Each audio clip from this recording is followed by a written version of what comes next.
Alors, bien-aimés, ici, le Seigneur qui nous conduit dans de grandes choses veut nous parler ce matin et j'aimerais que nous puissions ouvrir nos Bibles dans le livre de Luc 15.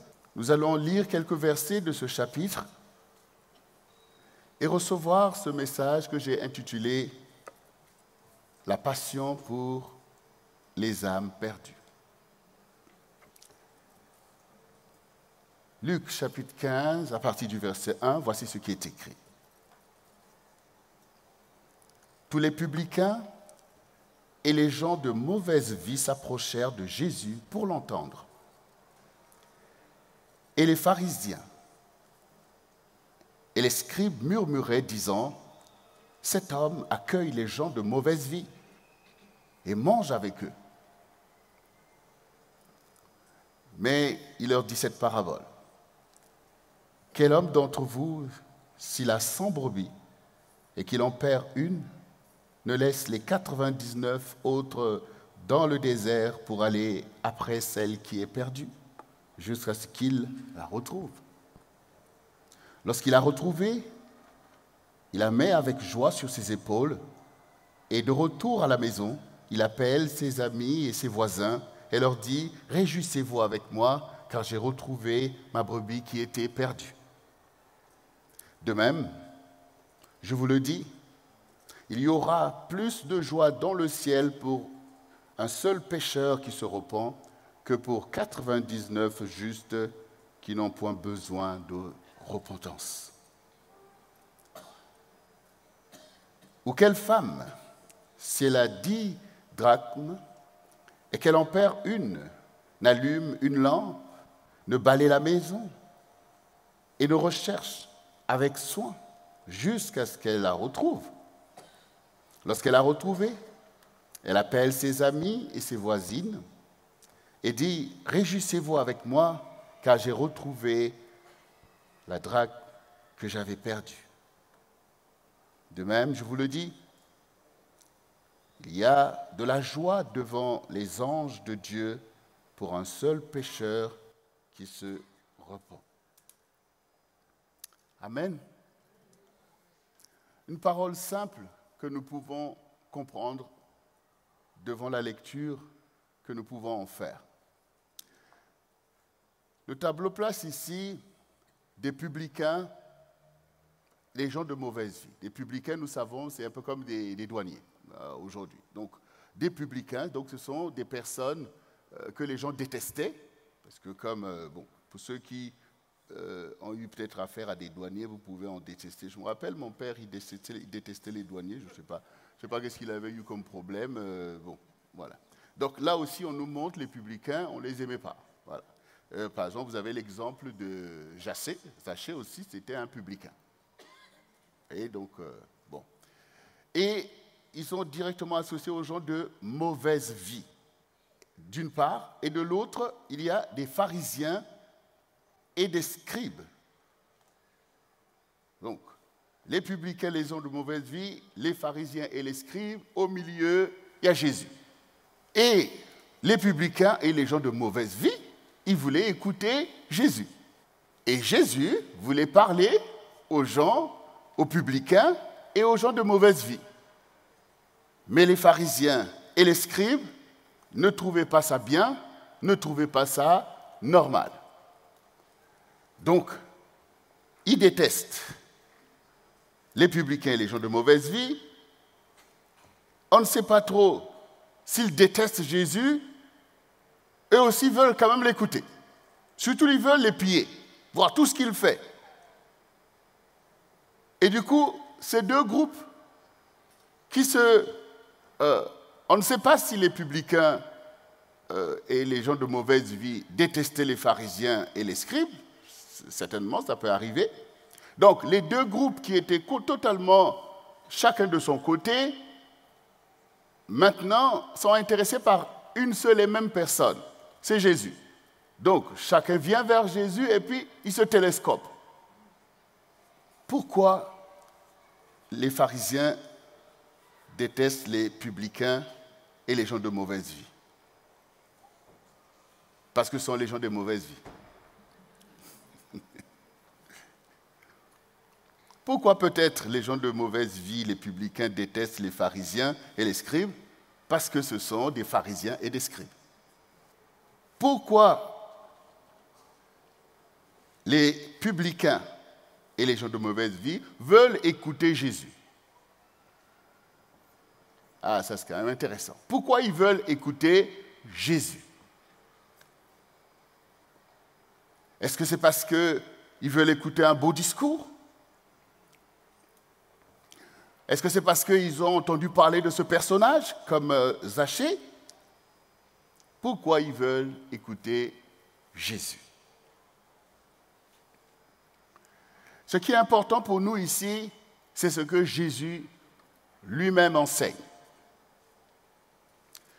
Devant l'hostilité des pharisiens et des scribes vis-à-vis de ces personnes, Jésus donc envoie la parabole.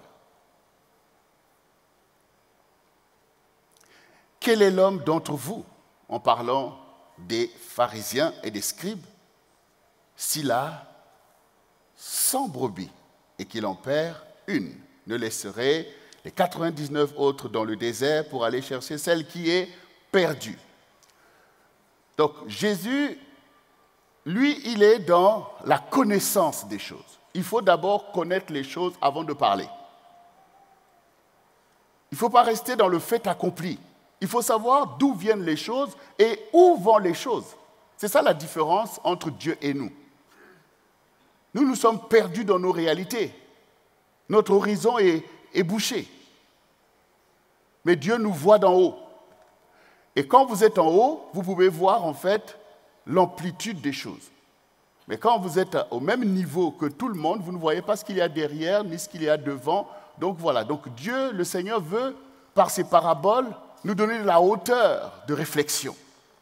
Et ça, on en a vraiment besoin. Hauteur de réflexion. C'est ce que donnent les paraboles. Donc ici, le Seigneur dit, mais 100 brebis. J'ai 100 brebis. Ce sont mes brebis. Et parmi mes 100 brebis, il y a une brebis qui s'est perdue. 199, ce n'est pas la même chose.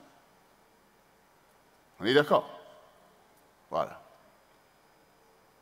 Ça veut dire que vous, les pharisiens et les scribes, je ne sais pas serviteur de qui vous êtes, mais si vous êtes les serviteurs de Dieu, vous êtes obligés de considérer ce qui est à Dieu. Qu'est-ce qui est à Dieu? Voilà. Si on sert Dieu et qu'il a 100 brebis, nous sommes donc serviteurs de 100 brebis. Et s'il y a une brebis qui manque, qui est perdue, on ne doit pas faire comme si toutes les brebis sont là. Parce que celui à qui appartient 100 brebis va nous demander des comptes sur 100 brebis. Donc ici, le Seigneur veut d'abord montrer aux pharisiens que vous êtes dans l'égarement vous-même par rapport à l'œuvre qui vous est demandée. C'est comme si on te laisse de garder une maison, et puis la maison a été percée et il y a toute une chambre qui a été dépouillée, et puis tu dis non, je garde bien le salon. Et puis tu es content, tu oublies que la pièce qui a été dévalisée aussi appartient à la maison. Et que tu as été placé sur tout ça. Donc d'abord, Dieu veut nous parler à nous-mêmes qui sommes ici. Ce n'est pas évident, donc on parle des gens de mauvaise vie. Donc bien entendu, ce sont des gens qui vont poser des actions, qui vont nous émouvoir, qui vont attirer toutes sortes de sentiments au milieu de nous. Mais est-ce que nous sommes au service de nos sentiments? C'est ça la question. Et Dieu n'est pas dans nos émotivités.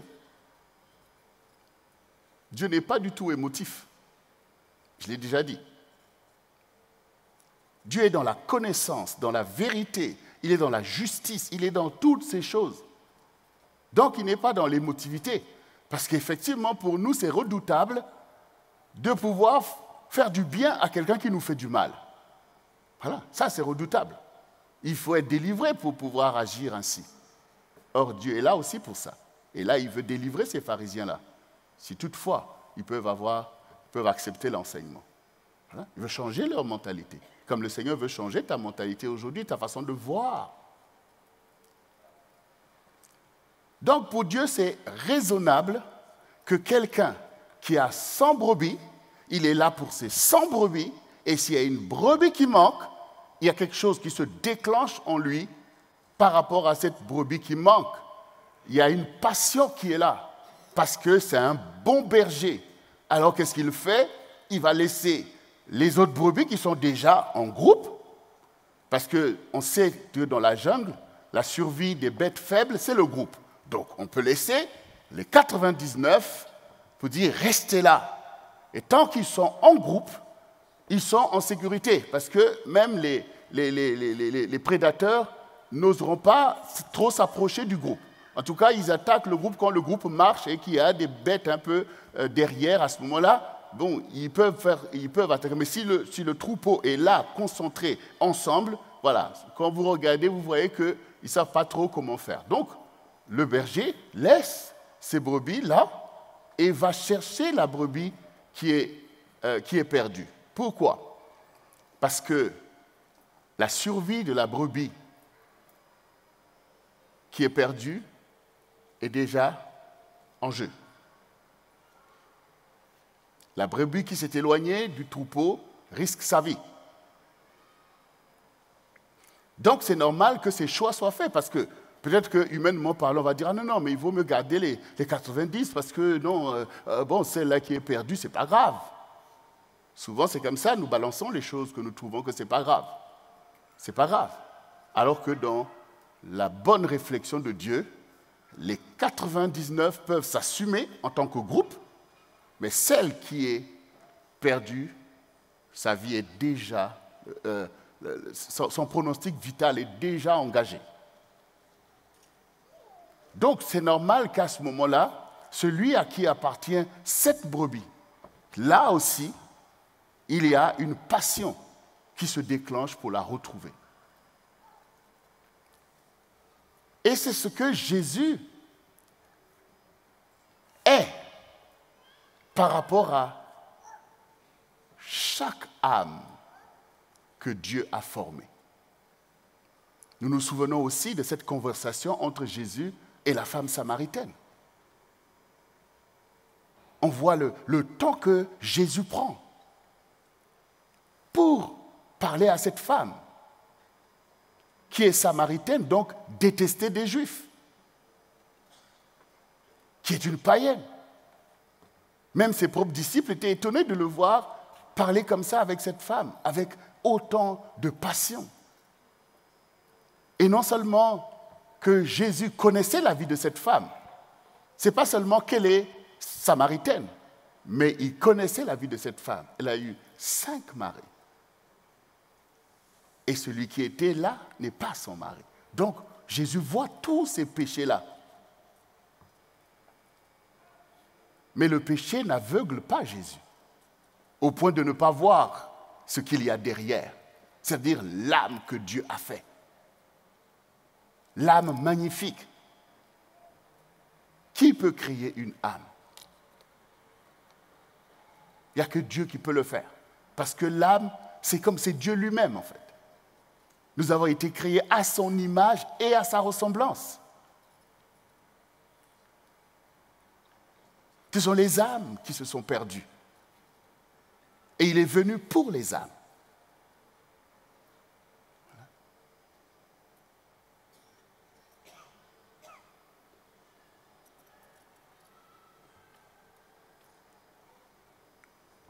Mais tous les serviteurs de Dieu, comme ces pharisiens et ces scribes, toutes ces vocations ont été données, pourquoi? Par Dieu. C'est pour aller retrouver ces brebis. C'est pour aller retrouver les âmes. Et Dieu n'a pas lésimé sur les moyens pour cette recherche. Il a appelé beaucoup pour aller chercher les âmes.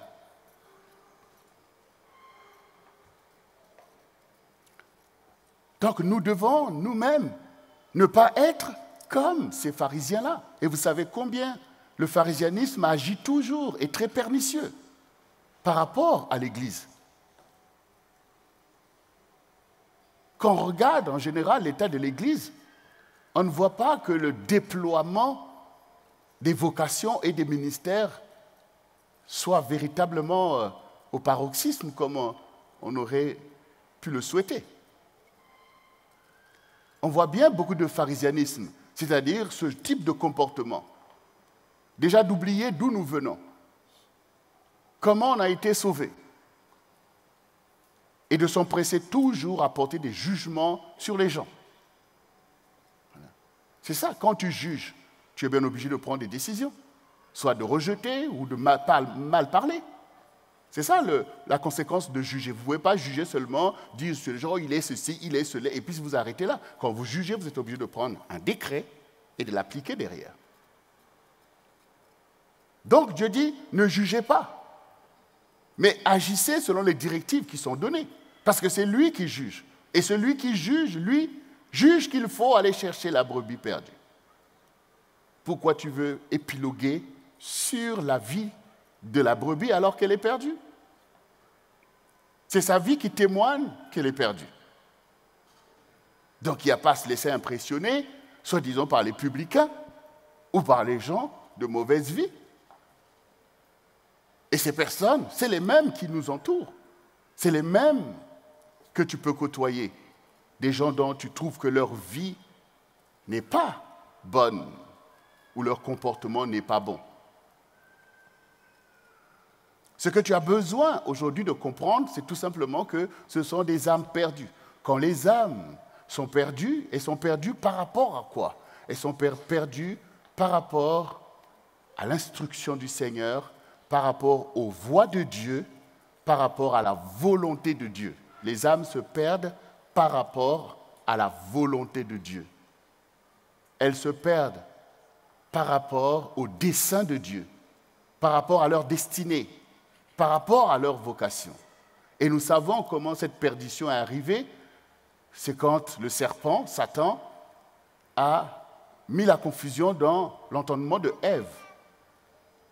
Et du coup, l'homme maintenant, influencé par le diable, fait des choses qui ne sont pas la volonté de Dieu. Et du coup, les âmes se perdent loin de la volonté de Dieu, loin de la face de Dieu. Elles se perdent loin de la gloire de Dieu.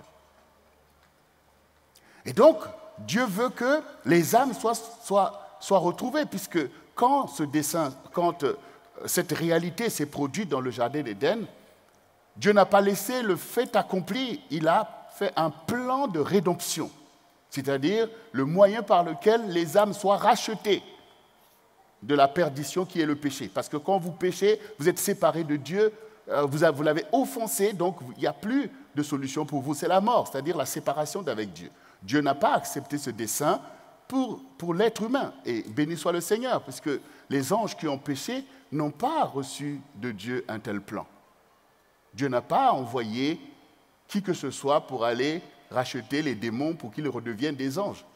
Mais il y a un film là, le film Noé, le dernier film, Noé qu'ils ont fait, et dans ce film-là, il y a des démons qui sont rachetés, après ils repartent au paradis. Bon, on n'est pas dans les films là. Venons dans la vérité. Donc, Dieu lui-même a payé le prix. Et c'est ce que nous, les chrétiens, nous devons réellement comprendre. Parce que là, Jésus est en train de parler à ceux qui faisaient l'opposition vis-à-vis de lui. Mais nous sommes ses disciples. De la même manière qu'il a dit à ses propres disciples, c'est-à-dire nos apôtres, que votre justice doit être plus grande que celle des pharisiens. Voyez? Votre justice doit être plus grande. Qu'est-ce qu'il y a de plus grand dans la justice? C'est l'amour, la compassion et la miséricorde. Voilà. C'est la compassion. Dieu est un Dieu de compassion. Sinon, qui va se lever devant Dieu? Par quelle justice?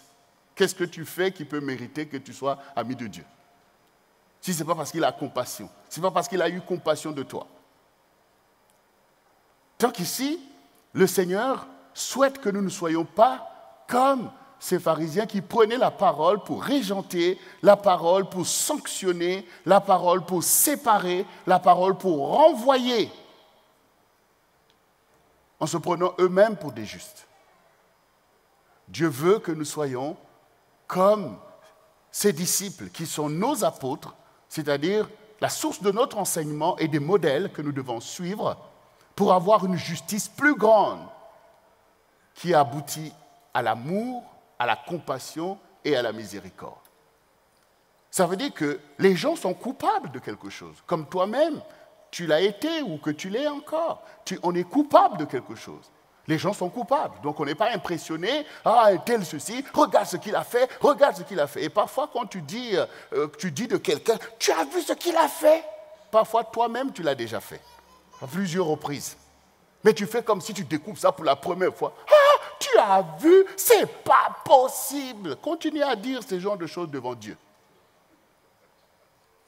Non, bien-aimé. Nous avons un maître, c'est Jésus. Lui qui est saint, regardez, celui qui n'a jamais péché. Celui qui n'a jamais péché et qui connaît tous nos péchés s'approche de nous, s'approche des gens. Et nous, les pécheurs, on est scandalisés. On est scandalisés, c'est un scandale. Il parle avec les gens de mauvaise vie, il mange avec eux. Bien-aimés, franchement, il faut que Dieu nous délivre. Parce que l'œuvre doit se faire. L'œuvre de Dieu doit se faire. Nous sommes ses serviteurs. Dans un pays comme la France, Dieu a un grand peuple. Il a un grand peuple ici, dans ce pays. Beaucoup de gens ont prié, ont payé de leur vie par rapport au salut de la France devant Dieu. Bien sûr, il y a des réalités, l'histoire, la société, tout ce qui se passe. On peut rejeter l'Église, les choses de Dieu, mais tout ça, c'est de la perdition. Les âmes se perdent dans la corruption, dans la séduction, dans l'orgueil, dans la luxure, toutes ces choses. Mais devant ça, qu'est-ce que Dieu fait? Est-ce que Dieu est scandalisé? Bien sûr, Dieu déteste le péché. Parce que les âmes ont du prix. Et le salaire du péché, c'est la mort. Il y a un vrai danger par rapport à toutes ces choses. Et c'est à cause de ce challenge, parce que pour Dieu, c'est un challenge. Et comment il répond à ce challenge? Il appelle des serviteurs et des servantes. Il appelle des évangélistes. Il appelle des chrétiens à être la lumière du monde. Donc, nous sommes tous concernés. Nous sommes concernés par le challenge du Seigneur, puisque nous sommes ses disciples, nous sommes ses serviteurs, pour poursuivre son travail. Cela veut dire que chaque jour, pose-toi la question de savoir, si Jésus était là, qu'est-ce qu'il allait faire? À qui il allait parler? Bien sûr, il allait nous parler à nous aussi, comme il parlait à ses propres disciples. Mais il n'allait pas se garder de parler avec joie à des personnes qui ne connaissent pas Dieu, parce qu'il est venu pour ça. Il est venu pour révéler le Père, chercher des vrais adorateurs. Et puisqu'il est en nous, laissons-le faire ce qu'il aime faire, c'est-à-dire la passion des âmes. Dieu a la passion des âmes, Jésus a la passion des âmes, aussi bien qu'il est passionné pour nos âmes en tant que ses brebis. Bien sûr, on voit toute la bonté que nous avons chantée tout à l'heure. On voit comment il nous encourage, comment il nous relève, comment il nous bénit, comment il nous donne ses ministères, comment il fait toutes ces choses. Mais il est passionné pour les âmes, y compris les âmes qui sont encore perdues. Il est passionné pour les âmes. C'est pour des âmes qu'il a donné sa vie sur la terre. Et les âmes, ce sont des âmes. Celles qu'il a rassemblées, celles qu'il va aller chercher. Quand il était là en Israël et qu'il voulait rassembler les enfants d'Israël, comme il a eu ses disciples qui étaient aussi des Juifs comme lui, il a dit, j'ai d'autres brebis qui ne sont pas de cette bergerie. Celles-là aussi, il faut que j'aille les chercher. afin qu'il y ait un seul troupeau et un seul Seigneur. Donc on voit, il pensait à nous qui étions des païens, qui adorons des dieux, des idoles et toutes ces choses.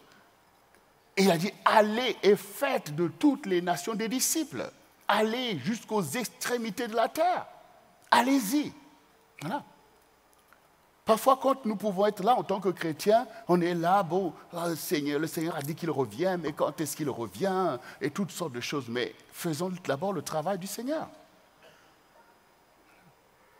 La Bible dit que ce n'est pas Dieu qui veut tarder à accomplir ses promesses. C'est qu'il veut que tous parviennent à la connaissance de la vérité. C'est à nous de mesurer, puisque Dieu nous parle de réveil. Alors c'est à nous de mesurer si véritablement, par rapport même aux générations passées, si aujourd'hui les vocations sont déployées. Oui. Aussi bien par rapport à la mobilisation du peuple de Dieu, pour la croissance du peuple de Dieu, et pour l'évangélisation, c'est-à-dire la recherche des âmes. C'est à nous de voir pour réaliser si on est nous-mêmes dans ce feu-là. C'est ce qu'il faut. Le Seigneur dit, si tu es, où que tu sois, bouillon ou froid, si tu es tiède, je te vomirai. Il faut sortir de la tiédeur. Il faut être bouillant pour le Seigneur et bouillant pour la vision de l'évangile que Jésus donne. Alors, bien aimé, que ce message simple te permette de recevoir de la part du Seigneur la passion des âmes perdues. Et ça, tous les chrétiens doivent avoir cette passion. Là, il ne s'agit pas seulement des évangélistes. Pourquoi? Parce qu'ici, les gens eux-mêmes voulaient écouter Jésus. Ils voulaient écouter. Ça veut dire que quand une âme est perdue, elle est perdue en fait. Ne regardez pas l'ambiance. C'est pour ça que Satan a besoin d'inonder les âmes perdues, notamment de l'alcool, de la drogue et de toutes ces choses, en fait, pour que les gens ne réfléchissent pas à leurs conditions, pour qu'ils ne voient pas leur misère. Et quand vous voyez tout ça, les gens ils font la fête, vous voyez que ça, mais les gens sont déprimés au fond. Les âmes sentent l'angoisse, la perdition. Voilà. Et quand il y a quelqu'un comme Jésus, les âmes s'approchent. Pourquoi? Parce que vous savez pourquoi Dieu parle? Pourquoi Dieu nous a donné le langage? Pourquoi Dieu nous a donné la parole? Dans le monde, Satan veut que la parole soit utilisée pour la séduction. Tu es là et tu utilises des mots pour séduire les gens, pour embarquer les gens dans du n'importe quoi. Mais Dieu t'a donné la parole pour que tu sois comme lui. C'est déjà pour éclairer que Dieu t'a donné la parole. C'est pour faire du bien. C'est pour sauver une âme. C'est pour encourager une âme que Dieu t'a donné la parole. C'est au travers de ta bouche que Dieu veut parler. Et quand Jésus était là, il était là pour que la parole de Dieu résonne et que les pécheurs l'entendent. C'est ça la responsabilité devant Dieu. C'est de faire entendre la parole de Dieu comme les prophètes. Parce qu'une génération se perd faute de direction. Il faut que les gens entendent la parole, y compris ceux qui ne veulent pas obéir. Ils doivent entendre. C'est comme si vous vous perdez sur la route, ne dites pas qu'il n'y avait pas de marquage pour vous dire où est Rouen, où est Marseille. Tout est fait pour que quelqu'un qui prend sa voiture puisse se diriger pour aller là où il veut. Il y a des indications. La parole, c'est cette indication-là qui doit montrer aux gens, voici le chemin du paradis, voici le chemin de l'enfer. Voilà. Quand Zachée a voulu voir Jésus, Jésus est rentré dans sa maison. Et quand Jésus a parlé à cet homme a compris que utiliser son poste pour faire de la rapine, pour prendre ce qui est aux gens, ça l'emmenait directement en enfer. Et quand il a compris ça, il a dit, Maître, je veux rembourser tout ce que j'ai pris aux gens et avec intérêt. Parce que là, ce paradis-là, je veux y entrer. Zachée a été converti. Et le Seigneur nous dit ce qui se passe dans le ciel. Une grande joie. Les âmes trouvées sont trouvées. On a déjà fait la fête pour elles. Et donc, mais les anges sont toujours là, prêts à faire la fête. Ils attendent de faire la fête. Ils attendent de voir que, encore une âme, alléluia, béni soit le Seigneur. Voilà. Donc si maintenant tu comprends bien que Jésus veut te communiquer sa passion pour les âmes, et donc pour les âmes perdues. Si tu aimes les âmes, Oui, mais les âmes perdues aussi, tu les aimes. Tu as cette passion-là. Parce que les âmes appartiennent au Seigneur. Les âmes n'appartiennent pas à Satan. C'est comme si maintenant vous voyez quelqu'un qui vient dans la maison, vole les choses, vous l'avez vu voler les choses, et puis vous dites que c'est à lui. Vous voyez? Oh, il appartient à Satan. Ah oui, tout ça. Mais ça n'a pas de sens. Vous l'avez vu voler quelque chose. C'est comme si maintenant, voilà, mon iPad qui est là, vous voyez quelqu'un qui prend l'iPad du pasteur, parce qu'il sort d'ici, on dit, ah, tu as un bon iPad, hein? Tu deviens complice du voleur puisque tu l'as vu voler. Vous voyez, bien-aimé? Non, il faut dire, il a pris l'iPad du pasteur.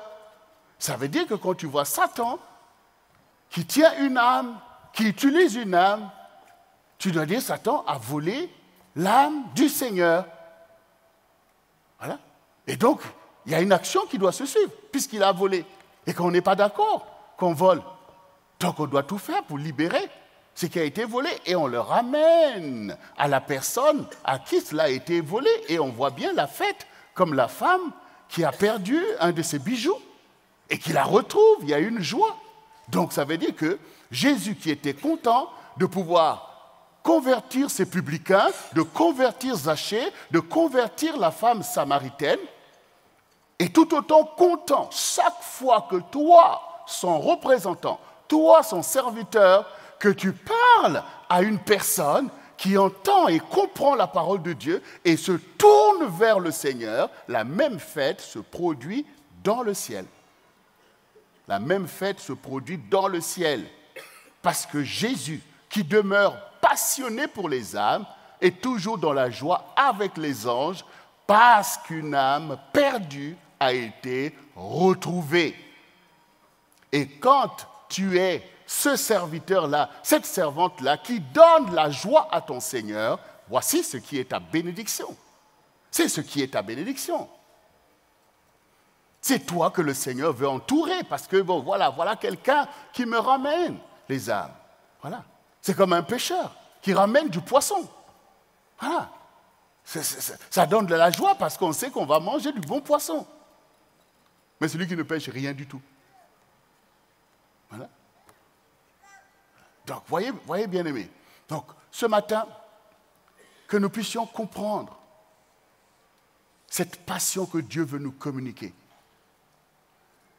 Et ce que Jésus fait ici, c'est le témoignage. Ça veut dire que la parole doit résonner dans ta bouche pour expliquer à quelqu'un ce que Dieu a fait pour toi, ou ce qui est bon, ou ce que tu étais, ce que tu es devenu. Ce que nous chantons là, il faut pouvoir l'expliquer à quelqu'un en fait. Il faut pouvoir l'expliquer. Parfois, vous voyez des personnes que vous pensez que ces gens-là, c'est vraiment des pécheurs, ils ont vraiment rejeté Dieu ou toutes ces choses. Parce que parmi les âmes perdues, il y a bien sûr des âmes qui ignorent même qui est Dieu. Il y a des âmes qui confondent les choses. Ils ont eu maille à partir avec l'Église ou avec un serviteur de Dieu ou avec un chrétien. Mais il faut pouvoir leur montrer le Seigneur. Il faut pouvoir leur montrer la valeur de leur âme, que l'âme ne périt pas et qu'après, il y a deux chemins. Soit tu vas vers Dieu ou tu vas avec le diable. Et aussi leur montrer que Dieu ne vous juge pas comme les gens vous jugent. Mais qu'il veut au contraire vous attirer. Il a donné son Fils pour vous. Jésus est mort exactement aussi pour toi. Vous voyez, ça a à voir avec le fait de parler. Parce qu'ici, il n'est pas dit que Jésus a vu des publicains, maintenant il commence à leur prêcher la parole, vous, ceci, cela. Non, et les gens, ils veulent l'écouter. Ils veulent l'écouter. Voilà. Ils veulent l'écouter. Il faut que nous soyons aussi capables d'utiliser la capacité que Dieu nous a donnée de parler pour dire les bonnes choses que les gens veulent écouter. Voilà. Que les gens veulent écouter. Il faut être capable de dire, tenir un discours qui intéresse les gens. Quand on entend la sagesse de ce que tu dis, on entend la pertinence de ce que tu dis, les gens vont vouloir écouter. C'est aussi ça. Quand nous regardons même l'apôtre Paul, il se retrouvait avec des philosophes et il tenait son discours et ça intéressait les gens. Il faut aussi que nous pensions maintenant à demander à Dieu aussi cette capacité de dire des choses de la vie éternelle, mais qui ont une pertinence. Voilà.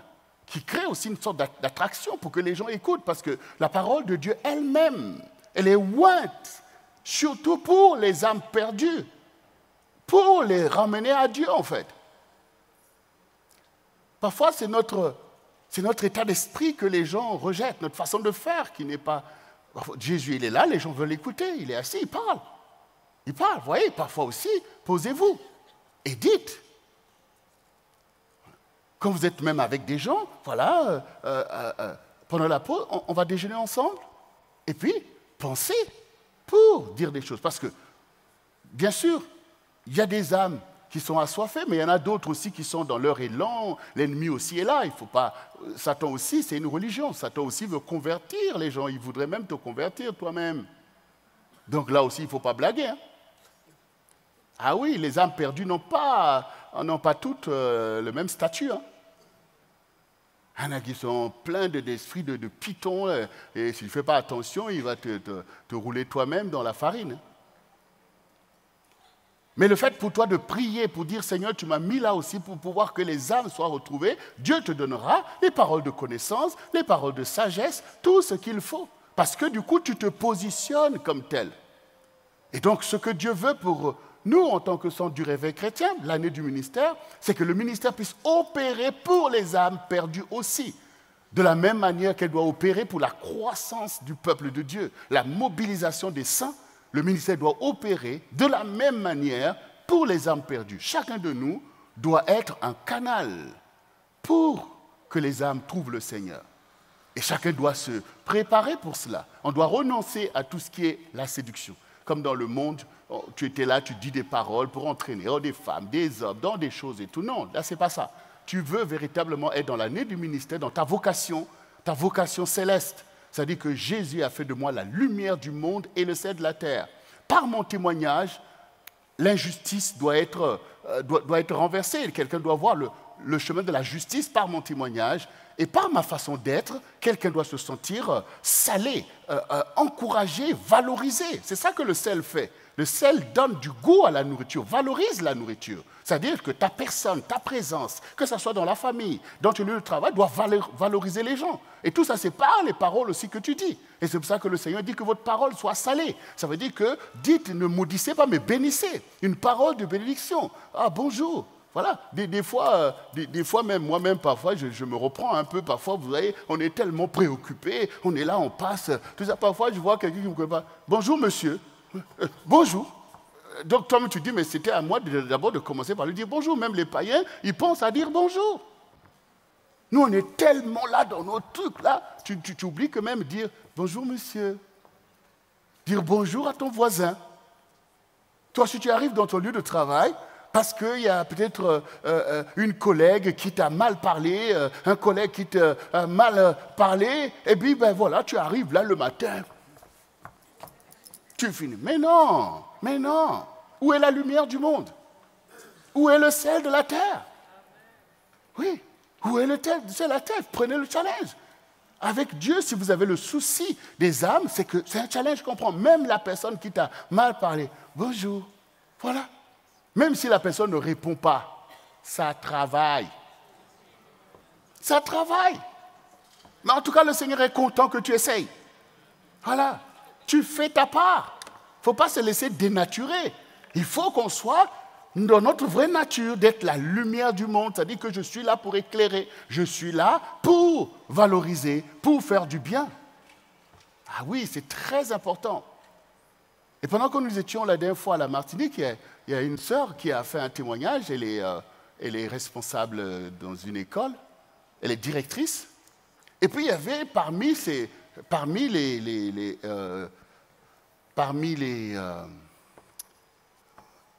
les professeurs ou les enseignants, il y avait une dame vraiment qui lui faisait mais vraiment de la misère, comme on dit. Elle était toujours en train de la contrer, de lui faire de l'opposition, de l'humilier. Alors la sœur se dit, mais c'est pas possible. Celle-là, elle se mobilise pour dire, celle-là, je veux la voir, c'est quand même moi la directrice. Et jusqu'au moment où Dieu lui montre un songe où maintenant, elle voit en fait comme une bête qui se dresse contre elle. Et quand elle regarde ici, elle voit la dame en question, comme un petit agneau. Donc, du coup, là, elle a compris que non, c'est en fait un esprit d'opposition C'est vraiment un esprit mauvais qui s'est emparé de cette personne pour me faire de la misère.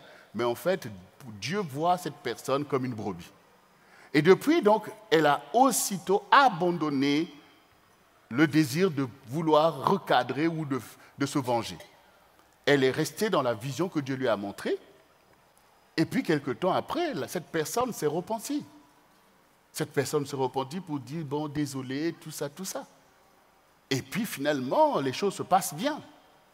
Elle a fini par gagner une brebis. Vous voyez? Donc, c'est très important, bien aimé pour nous, d'être là où Jésus nous attend, là où nous pouvons rapporter beaucoup.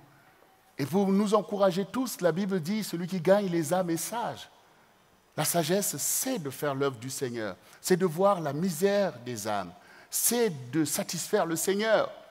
Voilà. Quand maintenant, alors maintenant, bien sûr, il faut être réaliste aussi. Aller chercher les âmes, c'est forcément une épreuve, à 2 niveaux. Premier niveau, où il ne faut pas se laisser avoir, c'est l'aspect bien sûr de la séduction. Te laisser séduire toi-même alors que tu vas pour sauver une âme. Voilà. Tu vas pour sauver une âme, tu vois par exemple, tu es un frère, tu vois une dame, tu veux aller, ah non, il faut qu'elle connaisse Jésus. Tu as bien dit, il faut qu'il connaisse Jésus, pas toi. Ah mais oui, hein, arriver là-bas maintenant, et puis maintenant du n'importe quoi. Vous voyez? C'est pire. Là, il vaut mieux que tu restes là où tu es, quoi. Ah mais oui, si c'est pour aller faire du n'importe quoi avec les âmes et même casser la vision de l'Église, en fait. Là-dedans, on va dire, ces chrétiens-là, je savais qu'il y a quelque chose qui sont bizarres avec eux. Lui, il vient me parler de Jésus et puis maintenant, c'est lui-même qui se sert. Ah, vous avez bien compris, hein. Ça, c'est pas bon. C'est terrible. C'est terrible. C'est comme si tu vas au bord du fleuve pour pêcher le poisson et c'est le poisson qui te pêche et puis tu te noies là, tu meurs. Donc, attention à la séduction. Ne pas séduire, ne pas te séduire toi-même, mais fais le travail du Seigneur. Parce que tu vas en recevoir une récompense. Mais si tu vas dans ce sens-là, non seulement que tu vas perdre encore l'âme doublement. Parce qu'il va dire, non, ces gens-là... Bon, donc, ça c'est le piège à éviter. Voilà. Si tu sais d'abord, c'est une âme, c'est une âme. Il ne faut pas maintenant dire, cette âme-là, après ça commence, après, c'est la femme de ma vie. Ce raccourci-là, ou c'est pour les âmes, ou c'est, tu cherches tes affaires et tu utilises le nom du Seigneur. Hein? Non, mais tout ça, ce n'est pas bon, bien-aimé. Il faut qu'on arrête ça. Il faut qu'on arrête. Et qu'on fasse le travail du Seigneur. Parce que le temps est précieux. Le temps passe. C'est là, travail. Dieu va te donner la femme de ta vie. Bien sûr, pour celui qui n'a pas encore la femme de sa vie. Hein? Parce qu'il y en a qui ont des femmes de leur vie et qui en cherchent d'autres. Ce n'est pas bon, tout ça. Voilà, on entend, oui, non, celle-là, je l'ai connue, je ne connaissais pas encore le Seigneur, mais le Seigneur te connaissait déjà. Ah, mais oui, il faut arrêter ça, il faut arrêter. Les âmes sont précieuses parce que la passion des âmes, c'est tout ça. C'est tout ça. Ensuite, l'autre piège qu'il faut faire attention, c'est bien entendu le côté redoutable des choses. Où les personnes, les âmes, beaucoup sont déjà embarquées par l'ennemi, où il y a aussi des vrais dangers qui peuvent advenir. Donc, il faut aussi être réaliste sur le fait que les âmes qui sont perdues, il y en a qui veulent entendre, mais il y en a qui sont totalement déjà avec l'ennemi, où là aussi, tu peux être attaqué de beaucoup de manières, ou même souffrir beaucoup de choses parce que tu n'as pas bien discerné à qui tu as affaire. Beaucoup de sorcellerie, beaucoup de choses. Donc, toutes ces choses montrent l'importance quand même de l'organisation du ministère. Donc, il ne faut pas jouer avec ça. Donc, ça veut dire qu'on a besoin, d'avoir cette passion, mais on a besoin de se former, on a besoin d'apprendre. On doit savoir que c'est un combat spirituel aussi. Parce que le Seigneur dit, vous ne pouvez pas venir piller la maison de quelqu'un sans lier l'homme fort. Voyez? Donc, ce n'est pas un jeu. Je sais qu'au sortir de ce message, chacun de vous va naturellement et normalement parler aux publicains et aux gens de mauvaise vie. C'est ce qu'il faut faire. Il ne faut pas commencer à dire « Ah non, c'est dangereux, le pasteur a dit c'est dangereux ». Non, non, non, non, non, non, non. Mais prends aussi ton parti de te former parce qu'il est question de ministère, question de royaume, question de stratégie. C'est la compréhension de notre vrai enjeu sur la terre qui va nous donner d'être mieux organisés, de comprendre pourquoi Dieu met la formation, pourquoi il y a des apôtres, pour encadrer les ministères. Il faut donc, en même temps en étant réaliste, agir. Mais le témoignage ne doit pas attendre, parce qu'autour de toi, il y a déjà beaucoup de gens à qui tu aurais pu parler de Jésus depuis. Même à ton meilleur ami, tu n'as pas encore parlé de Jésus. À ta meilleure amie, tu n'as pas encore parlé de Jésus. C'est pas bon. Nous avons une sœur ici qui est coiffeuse qui disait à Pasteur Justine, mais je suis en colère parce que je connais un tel qui est avec vous, je connais un tel qui est avec vous, je connais un tel, mais ils ne m'ont jamais témoigné de Jésus. Ils ne m'ont jamais dit ces choses. Donc pour elle, comme si elle avait perdu des années, il y a longtemps qu'elle serait venue au CRC. Toi aussi, il y a des personnes que tu sais maintenant que oui, à lui, je peux lui parler. Surtout des gens qui ont l'habitude de venir vous confier leurs déboires. C'est là qu'il faut dire que moi aussi, j'étais comme toi. Exactement. J'ai même fait pire que toi. Mais aujourd'hui, je suis béni, je suis en paix, je marche avec le Seigneur, parce que ces choses-là ne mènent qu'à la catastrophe. Ce sont des addictions, c'est du péché, c'est toutes ces choses. Mais maintenant, je suis là et je prie. Et maintenant, vous regardez comment est ma vie. Donc, il faut témoigner du Seigneur et les gens vont écouter. Parce que la parole de Dieu est là pour que les âmes se retrouvent. C'est dans la parole que se trouve aussi le salut. Quand une âme, il y en a beaucoup d'âmes en fait qui attendent déjà en fait, qui sont comme Zachée, qui sont déjà, Dieu a déjà fait quelque chose en fait. Il y a comme quelque chose qui s'est déjà déclenché dans leur ADN en fait par rapport au salut.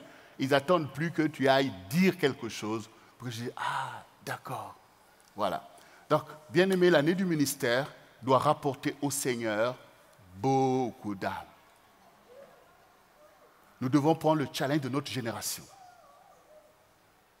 Que dans un pays comme la France, nous devons parler. Avant, tu parlais pour la séduction, mais là, tu vas parler pour Dieu.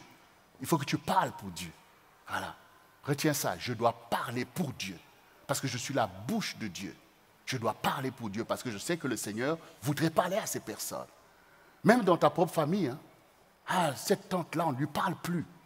Mais si Jésus était là, il voudrait lui parler. Là, je sais que le Saint-Esprit veut lui parler. Eh bien, va parler à cette tante-là. Va parler à ton oncle. Va parler à ton ami qui s'est perdu aussi. Nous aussi, nous perdons aussi des âmes dans la famille autour de nous, des bons amis qu'on avait perdus. Peut-être au moment où tu t'es tourné vers le Seigneur, comme le Seigneur dit aussi de ne pas être avec des mauvaises compagnies. Moi, je ne vous envoie pas aller vous mettre vous-même dans des mauvaises compagnies. Non, il faut être comme Jésus, vous voyez, parce que Jésus, il est assuré. Il sait qui il est. Il n'y a pas possibilité de confusion. Il sait. Donc, toi aussi, tu dois savoir qui tu es. Ce que tu as, c'est ce qu'ils n'ont pas. Et c'est ça que tu dois vouloir donner. Donc, du coup, quand tu es assuré comme ça, tu es là pour parler pour Dieu et l'Esprit de Dieu est avec toi. Et toutes ces choses, étant donné que nous sommes dans un ministère donc organisé, parfois le sujet peut prendre de l'ampleur. Il y a des serviteurs qui existent, il y a l'œuvre qui existe pour pouvoir prendre la suite, pour que tout cela devienne un grand salut crédité sur ton compte, là-haut dans le ciel. C'est ce que Dieu dit, se faire des amis avec des richesses injustes, ce que nous pouvons avoir. Les amis qui seront pour nous dans le ciel, ce sont les âmes. Dans le ciel, il n'y a que des âmes. Tout l'argent que tu vas gagner ici, ça ne passe pas là-bas. Tout ça, c'est impur. Ça ne monte pas là-bas. Mais par contre, avec ces choses, tu peux avoir des âmes qui seront ta richesse là-haut. C'est-à-dire les âmes qui témoignent. Oh Seigneur, béni sois-tu pour un tel. Il est venu nous parler, ce n'était pas évident. Ah, comment je lui parlais mal, je l'avais renvoyé balader, mais il est revenu. Il a pu changer toute ma famille. Je me rappelle un songe que me racontait mon épouse, ça dit comme c'était la fin, donc elle était là, il fallait vérifier si tous les membres de la famille étaient là. Est-ce qu'elle est là? Ah, elle est là, donc tout le monde était content parce qu'on voit que toute la famille était là. Donc chacun voit, et c'est ça en fait l'enjeu, c'est le peu de temps qui nous est donné, c'est pour être sauvé. C'est pour être sauvé. Alors bien aimés, prenons le challenge de l'année du ministère par rapport aux âmes perdues. Soyons nous-mêmes bien trouvés par le Seigneur, parce qu'on peut être perdu aussi au milieu de l'assemblée. Soyons nous-mêmes bien trouvés pour être des instruments du Seigneur. Parlons aux gens, parlons-leur, l'Esprit va faire. Parce que ce message que Dieu envoie, c'est pour nous conduire, pour que cette année puisse être vraiment une année du ministère dans tous les domaines. Donc nous allons parler. Et n'hésitez pas à parler autour de vous. Des gens parfois qui disent « Oh, mais ça, cette personne-là, je ne peux pas lui parler. Ça doit être peut-être un musulman, peut-être un bouddhiste, peut-être. Mais qui t'a dit de mettre des peut-être? Parle de Jésus. Parle de Jésus. Vous croyez que les musulmans n'ont pas besoin de Jésus? Tout le monde a besoin de Jésus. Tout le monde a besoin de Jésus. Tout le monde. Tout le monde. Parce que si toi tu es convaincu de Jésus, tu sais qu'il dit clairement que nul ne vient au Père que par moi. C'est ça qu'il dit. Et puis quand vous connaissez Jésus, je ne vois pas en quoi Jésus peut gêner même un musulman pratiquant. Ça ne peut être pour lui qu'une valeur ajoutée. Dites-moi dans quel domaine vous pouvez voir que là, ce que Jésus enseigne va coincer par rapport à un tel. Prenez-moi un seul exemple pour me montrer que là, si on met Jésus là par rapport à telle chose, ils seront... Voyez, prenez-moi un exemple. Vous ne verrez rien. Rien. Tout ce que Jésus a dit, c'est pour l'humanité tout entière. C'est pour l'amour, c'est pour la paix, c'est pour la joie, c'est pour le salut. Voilà, et ça, il faut quand même le faire ressortir parce que tout le monde renvoie les religions dos à dos. Non, là, nous avons le Seigneur, le Rédempteur du monde, le Sauveur du monde et le Rédempteur de l'humanité. Là, nous avons l'agneau de Dieu qui ôte les péchés du monde. Là, nous avons le sacrifice que Dieu a donné. Avant même que vous soyez des évangéliques, de tout ce que vous voulez, Dieu avait déjà, pour l'humanité, posé le sacrifice qui sauve. Donc, il faut quand même que tu sois le représentant du Seigneur. Et ce que Jésus a fait pour toi, ce n'est pas une religion qu'il a fait. C'est lui qui l'a fait volontairement, dès avant la fondation du monde. Et c'est pour ça qu'il nous parle de vocation et de destinée. Donc, toutes ces choses sont arrivées, toutes ces religions sont arrivées comme ça, mais Dieu aime et sauve les âmes. Et nous sommes de ceux qui avons reçu ce salut et nous voulons tout simplement parler que Jésus-Christ en nous, l'espérance de la gloire, alors le Seigneur va changer des vies. Dieu est celui qui enlève la mauvaise vie et qui met le bon témoignage. Et c'est pour ça que nos témoignages doivent être clairs pour les gens, pour qu'eux-mêmes aussi, au temps où la conviction des péchés les touche, qu'ils puissent nous imiter. Comme disait Paul, soyez mes imitateurs. Toi aussi, il faut que tu dises aux gens, soyez mes imitateurs, parce que toi, tu imites le Seigneur, alors le salut va prospérer parce qu'on voit bien la grâce de Dieu dans notre génération. Ça bouge de partout, les gens sont déstabilisés, mais en fait, c'est un temps pour l'évangile. Donc, bien-aimé, prends cette passion, que tu sois aussi passionné pour témoigner, et nous allons prier le Seigneur tous ensemble, et vous que nous suivez à la maison, nous allons prier pour que vous soyez des canaux pour la passion des âmes de Christ, et que beaucoup d'âmes puissent se tourner vers le Seigneur, qui les aime, qui ne les rejette pas, qui ne les condamne pas, mais qui les attire avec des cordages d'amour, avec une vraie passion pour le salut, pour que ces âmes aussi puissent venir louer le Seigneur avec nous, puissent le bénir, et que leur vie et leur maison soient sauvées de génération en génération. Amen. Nous allons nous mettre debout sur nos deux jambes et nous allons vraiment invoquer le Seigneur parce que c'est un message très important, bien-aimé, très important. Il y a beaucoup d'âmes qui sont sauvées si nous mettons tout ceci en pratique et nous bénissons d'avance le Seigneur pour ces âmes que Dieu chérit et que nous chérissons aussi. Ce sont nôtres. Ils n'appartiennent pas à Satan. Les âmes appartiennent à Jésus. Merci Seigneur pour le salut que tu envoies pour beaucoup d'âmes au milieu de notre génération. Merci de nous utiliser, Seigneur, de nous donner ta sagesse et ton intelligence pour parler aux âmes simplement. Oui, Seigneur, avec amour et compassion. Bien-aimé, répète après moi, Seigneur Jésus, j'ai reçu ton message aujourd'hui et je veux être semblable à toi. Je renonce à la critique et au jugement, mais je veux témoigner la grâce que j'ai reçue, car elle est destinée à d'autres aussi. Je te fais confiance, car d'avance tu as payé le prix pour chaque âme.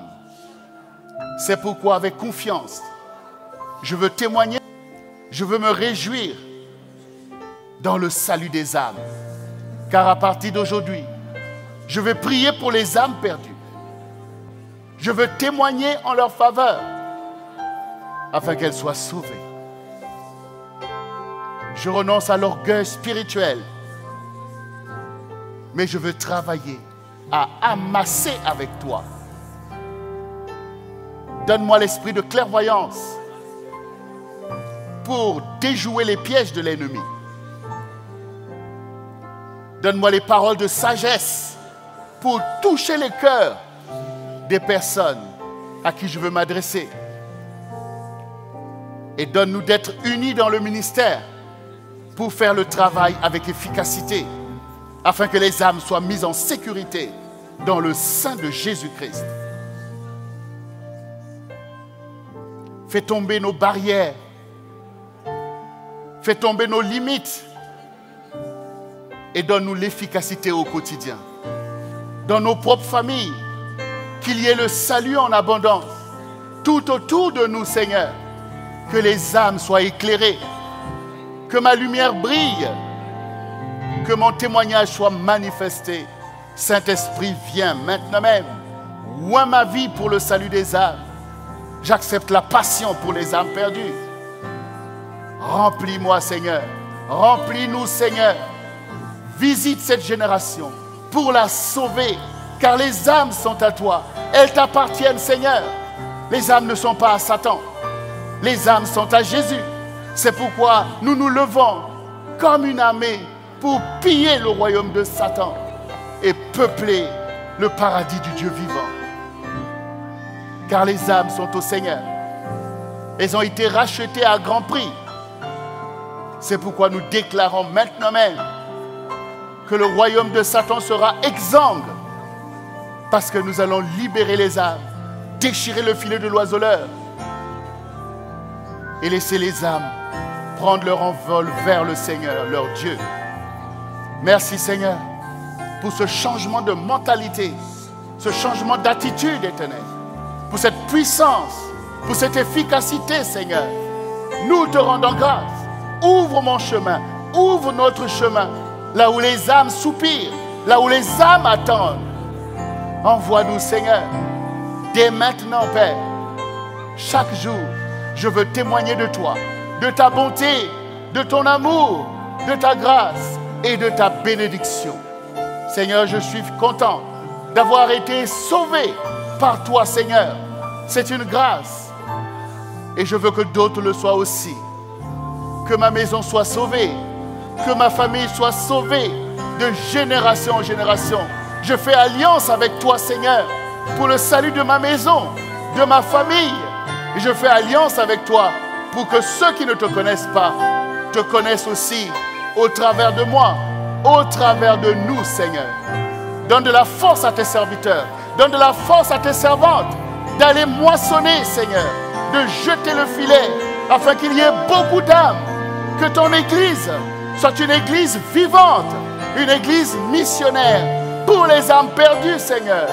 Oui, Père, merci pour nos vocations qui visent à sauver beaucoup d'âmes perdues, qui visent au rassemblement des saints, afin que ton Église soit à ton image, une Église passionnée pour l'œuvre de Dieu, une Église puissante pour détruire le royaume de Satan et peupler le paradis du Seigneur.